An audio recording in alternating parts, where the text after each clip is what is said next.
মনে যখন কোনো সন্দেহের সংঘাত উপস্থিত হয়, তখন ধৈর্য হলো আসল ধর্ম। সমস্ত কুরু বংশ তোমার জন্য স্বচ্ছ নির্মল হয়ে উঠুক, আমি তাই চাই সখী। আমি তোমাকে কথা দিচ্ছি, যদি কোনো দিন আমাকে তোমার সাহায্যের প্রয়োজন হয়, আমাকে স্মরণ করো। আমি তোমাকে বিপদে রক্ষা করব, ই আমার অঙ্গীকার।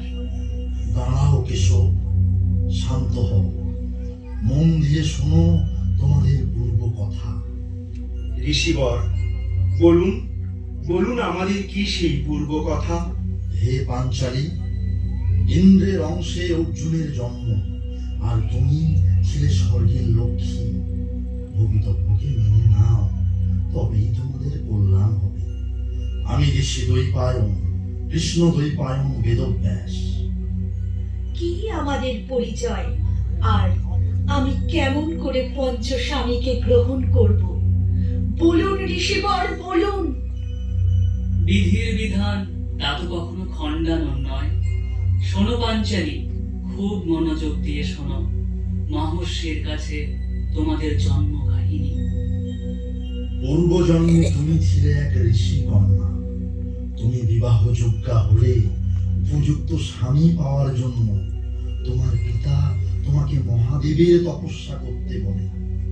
পরপর 5 বার তুমি মহাদেবের তপস্যা করেছিলে বলে আজ এই তোমার পঞ্চস্বামী।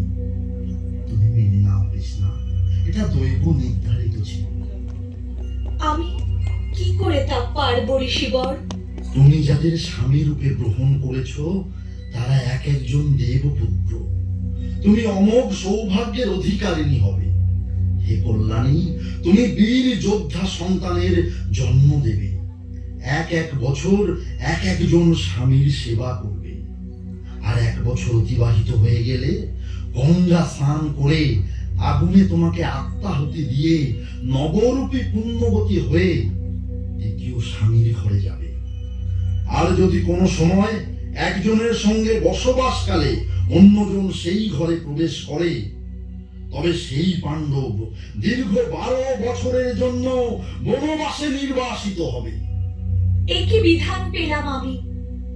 হে মাধব, আমাকে শক্তি দাও, আমি যেন পঞ্চপাণ্ডবকে সারা জীবনের জন্য সেবা যত্ন দিয়ে সুখী করতে পারি।